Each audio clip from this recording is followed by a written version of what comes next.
breaking news. Cassie's lawyer fires back at Diddy for trying to get a gag order on the case. So sit back, see how Cassie's lawyer fired back, see where this is going. Do you think that Diddy will get bailed this third time around? What do you want to happen? Put it in the comments. If you subscribe, hit the notification bell. If you're not subscribed, subscribe, hit the notification bell. Instagram was on the screen. Unique Mecca Audio, Cash App on the screen. Hit the icon. Make sure it say it was created in 2020. All right.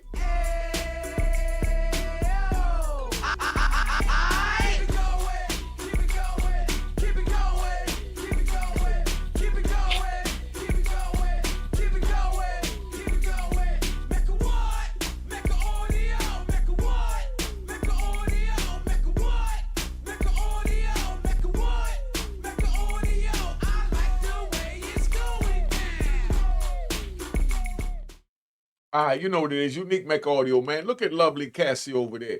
Let's take this to the other screen so y'all can see Cassie and Diddy. If you're not subscribed, please subscribe to my new channel, my next channel, Unique. It's just called Mecca Audio TV without the Unique. Please subscribe at Mecca Audio TV. Hit the notification bell. I'm going to be doing different things over there. Let's get this thing going. All right. Cassie Ventura's lawyer firing back after Sean Combs asks for a gag order that would bar witnesses like her from speaking publicly about the case. This comes as Combs seems to be making statements of his own. Proud of y'all, especially the girls. I mean, all of y'all, but just for being strong. Thank y'all for being strong, and thank y'all for being by my side and supporting me. I love y'all. I'll tell you what Cassie and Combs' lawyers are saying as a First Amendment expert weighs in on what could happen. Welcome to Crime Fix. I'm Anjanette Levy. Sean Diddy Combs' lawyers are fighting to ensure he gets a fair trial in the Southern District of New York on racketeering and sex trafficking charges. And one way they're doing that, they're asking the judge to issue a gag order that would keep witnesses in the case and their lawyers from saying anything about it. Combs has pleaded not guilty to the federal charges and maintains he's never sexually assaulted anyone. He's being sued civilly by at least 24 people, claiming he sexually assaulted them. Some say the alleged assaults happened when they were minors. All right, I want to say happy birthday to Sandra Gaynor from her son and us here at Unique Mecca Audio. Happy birthday, Sandra Gaynor. Round of applause.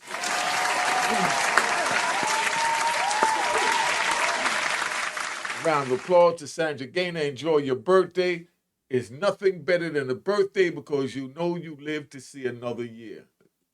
Combs' lawyers, again, have denied the claims. The judge already denied a request for a gag order for federal prosecutors and their agents, but the request for a gag order for the witnesses is different.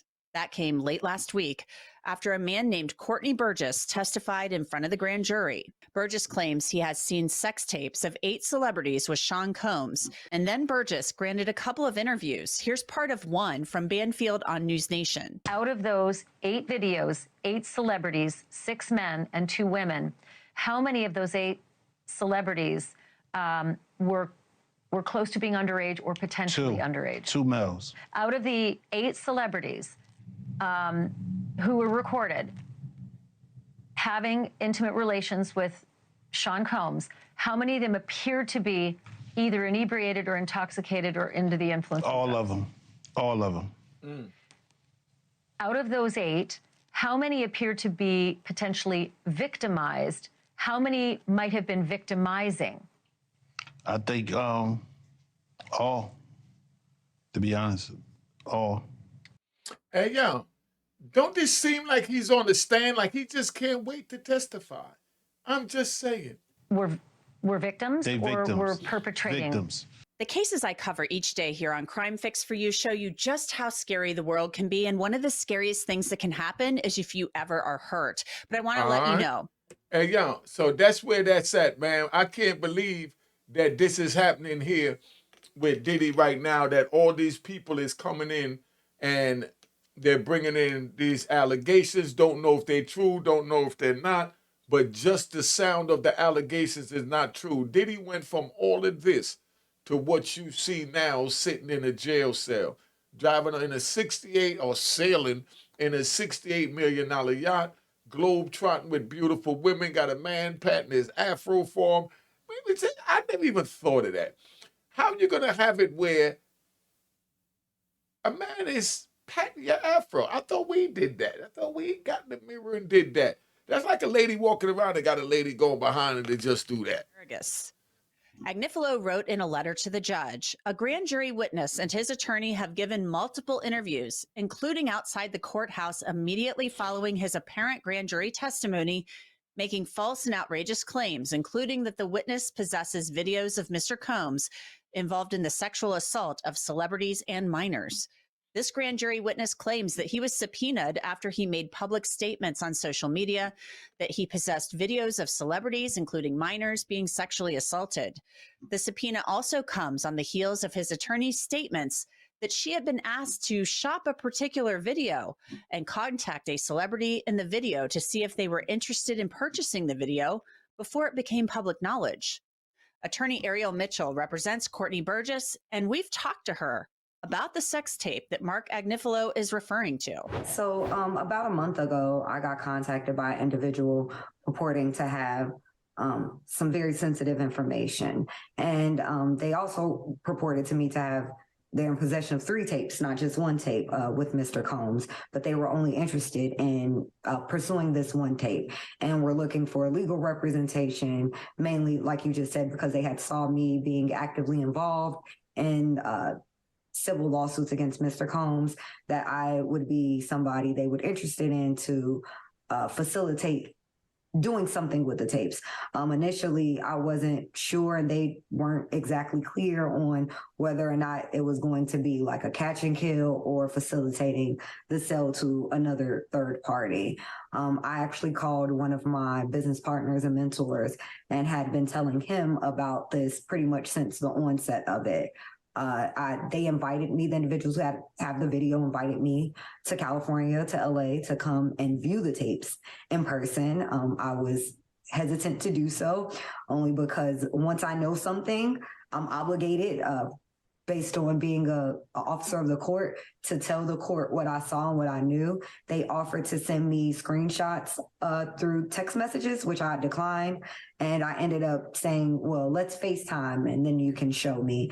This way I have a sense of no evidence or plausible deniability in terms of things that I've actually received or actually seen with my own 2 eyes. And in those couple of stills that they showed me was Mr. Combs and another very shocking, I would imagine, very jarring for a lot of people, individuals in a very pornographic nature. So, Ariel, I have to push you a little bit on this. You've said it's somebody more high profile, and you're saying individuals, plural, more high profile than Sean Combs. I mean, are we talking more high profile in Hollywood? Are we talking a politician? I mean, what are we talking about here? No, it's someone in the entertainment industry, and I would say this person is undisputably more famous than Mr. Combs. I don't think anybody would argue if they were to know who it was, that would be a true statement. So the person in the video who's more high profile than Sean Combs, is this a man or a woman? I'm not going to say. Combs' lawyer, Mark Agnifilo, says this tape that Burgess and Mitchell are referring to doesn't exist. In his request for a gag order, he wrote, by treating these ridiculous claims as anything but a pathetic extortion scheme, the government is fueling the fire of online conspiracy theories and making it impossible for Mr. Combs to have a fair trial. Now, you might be wondering, how do Cassie Ventura and her lawyer, Douglas Wigdor, factor into this? Cassie Ventura is victim number 1 in the government's case against Combs. She's claimed Combs coerced her into sex trafficking by forcing her to take part in freak-offs. Can you believe all of this started from a lawsuit that he had a chance to settle beforehand, but he bucked and said, I'm not giving you nothing. And she filed it. He settled in 12 hours, and now he's sitting in the prison cell. He wish he would have just settled it from the door. Here's the U.S. attorney describing freak-offs. Combs allegedly planned and controlled the sex performances, which he called freak-offs, and he often electronically recorded them. The freak-offs sometimes lasted days at a time, involved multiple commercial sex workers, and often involved a variety of narcotics, such as ketamine, ecstasy, and GHB, which Combs distributed to the victims to keep them obedient and compliant. As alleged, when Combs didn't get his way, he was violent, and he subjected victims to physical, emotional, and verbal abuse so that they would participate in the freak-offs. Now, Combs's lawyers say the sex was consensual, but he settled the civil suit with Cassie a day after she filed it. But then there was also that video that leaked to CNN that showed Combs beating Cassie in a hotel hallway in 2016 that appeared to corroborate part of her claims. Cassie's lawyer, Douglas Wigdor, represents a second Combs accuser too, and asked the judge to deny the request for a gag order for witnesses.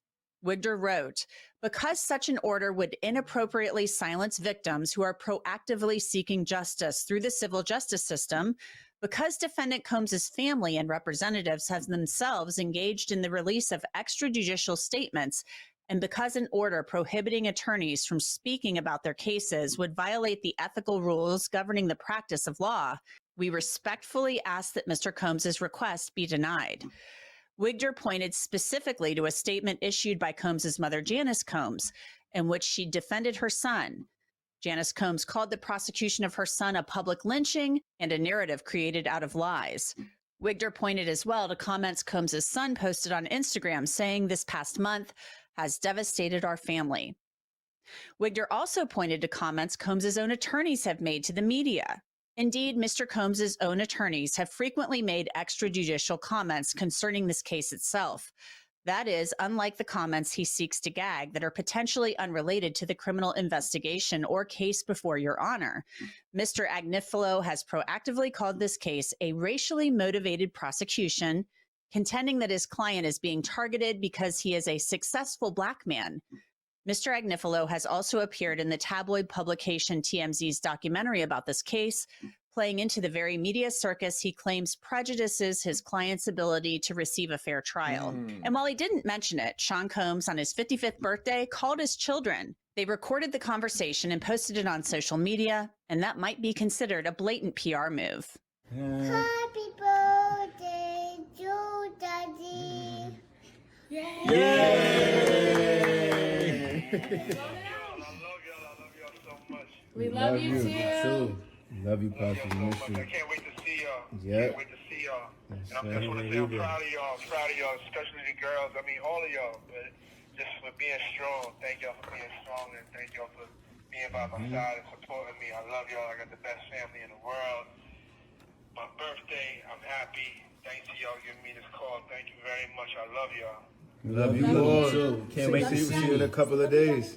I'll see y'all in a couple of days. Say it again. What you say? I love you, Daddy. I love you too, baby. She eating, yo, Pops. Hi, we're right here. Chance right here on the phone too. Pops, love eating all your cake, so you're not gonna have none left.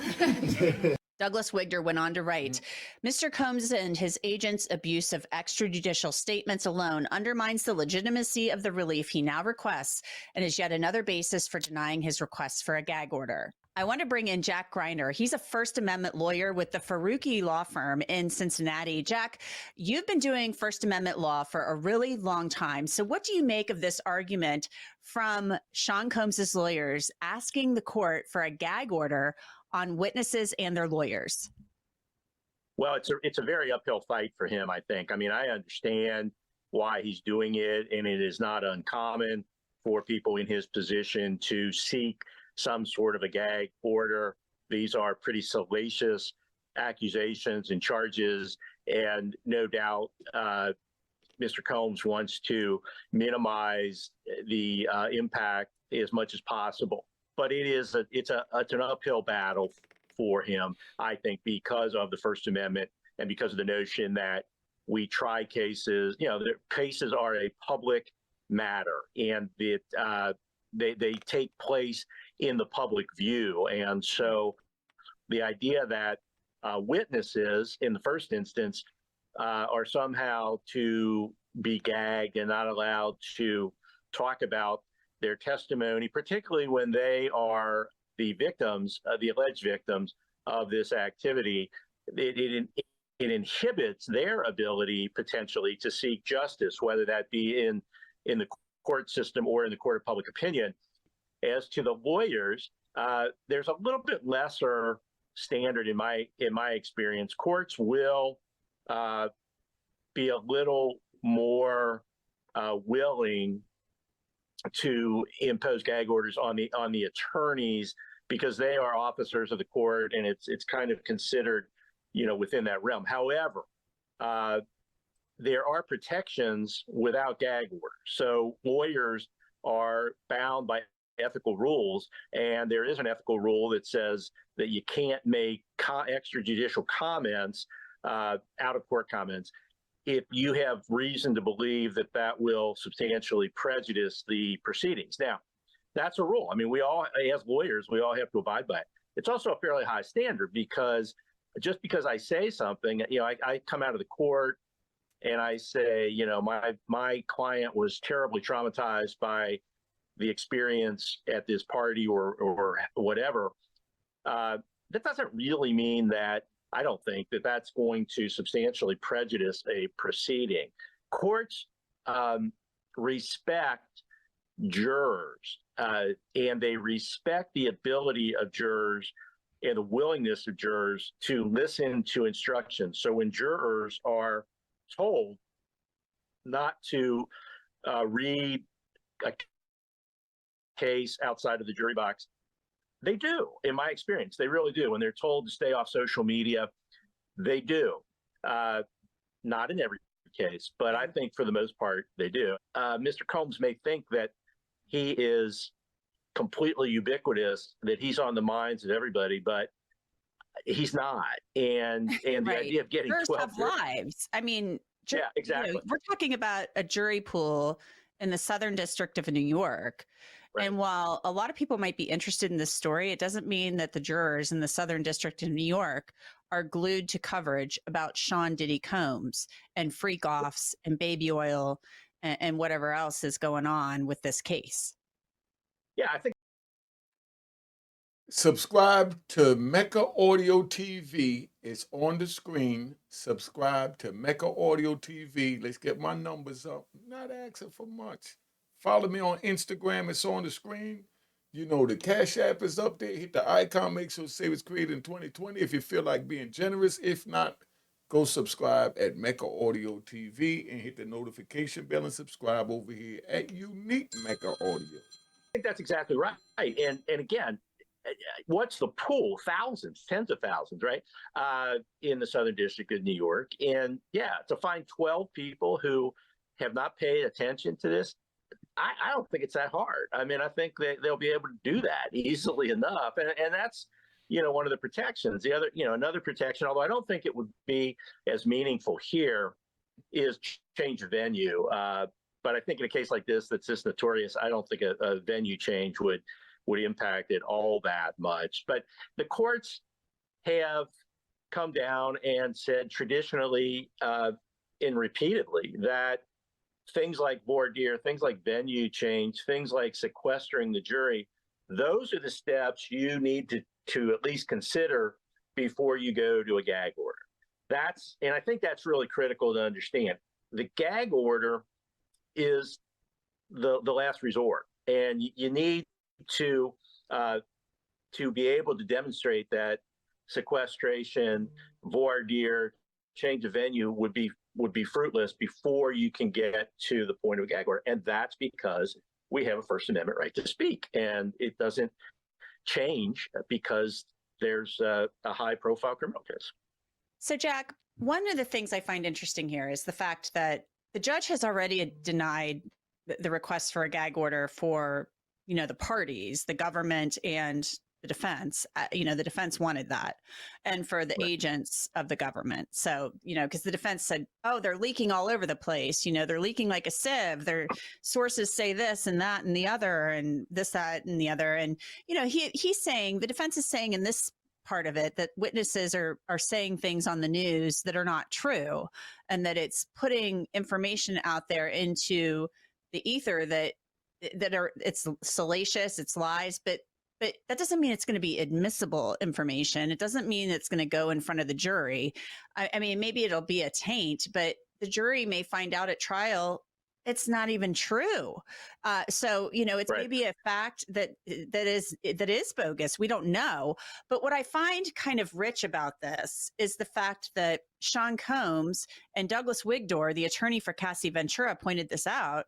He wants a gag order, but he's having family members make statements on his behalf, which I totally understand. You want to defend your loved one and your family member against these allegations. And then the other day, you know, the same day that his lawyer is writing a letter to the court saying we need this gag order for witnesses and we can't have this. And for people who claim that they're victims, you know, basically saying they're not victims because that's their whole position, that this is consensual. This sex was consensual.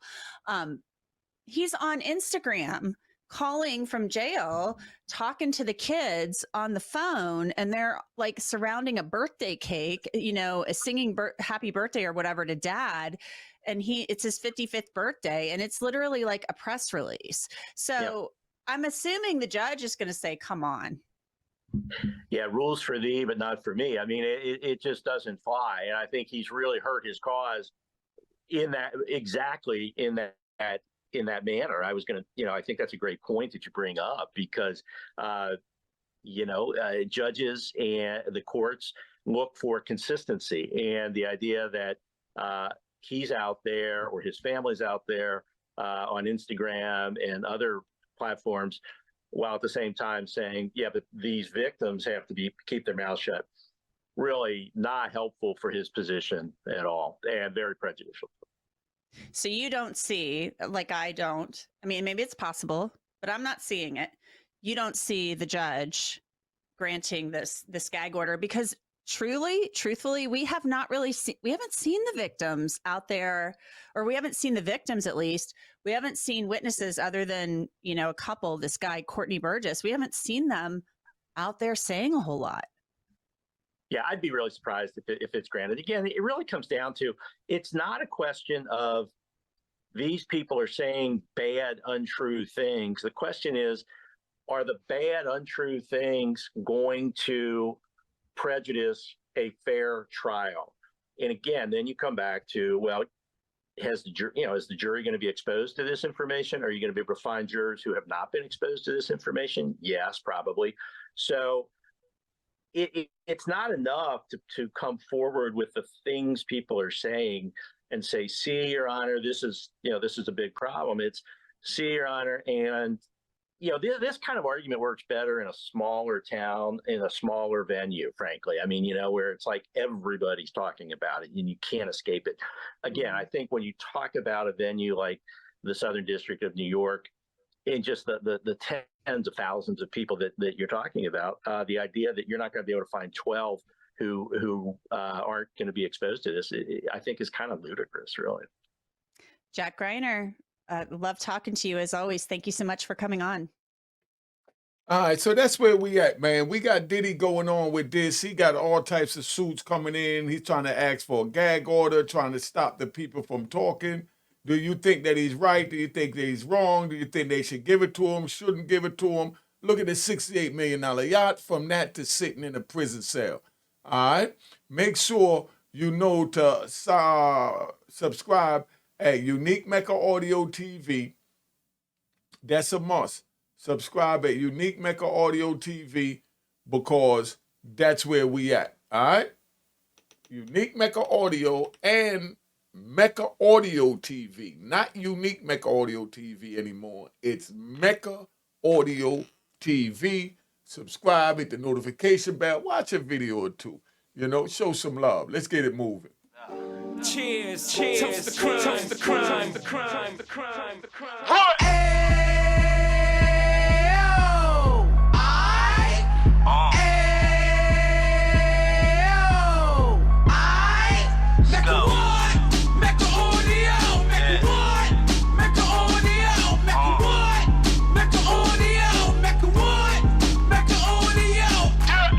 Fresh out the kitchen. Jan of 26. He back on the strip, getting back in the mix. What he mentions a gift. You stand up 10 toes down, and I suggest you pay attention to this. Take a little gully posse and put it in Harlem. He cut from the bottom, came up from the bottom. Drop the book, you should go and get it. The Instagram page and the YouTube, you could go and visit.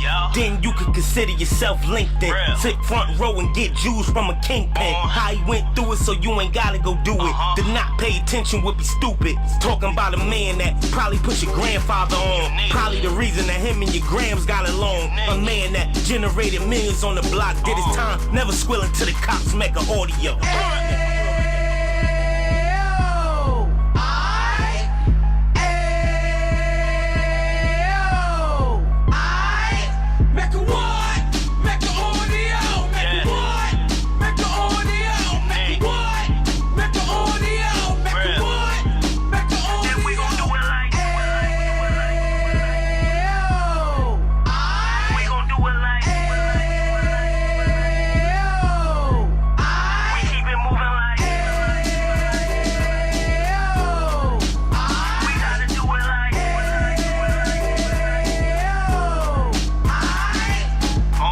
Get it live like 2 G's in the 90s. Drop top beamer so shiny. I let shorty go, she was whining. Treat her like my past, she behind me. Spend a couple bands on the Dapper Dan. You be back again, getting green like a Packers fan. No cap, it's a raw in Uptown. They be horn Uptown, Dominican bust downs. Now we on the positive, we got a lot to give. Now he trying to stop the kids from being inoperative. So take heed, homie, lend an ear. He started in Uptown, he gon' finish dead. But now it ain't about selling drugs, buying cars. It's about buying property to make the community ours. So we can give back to the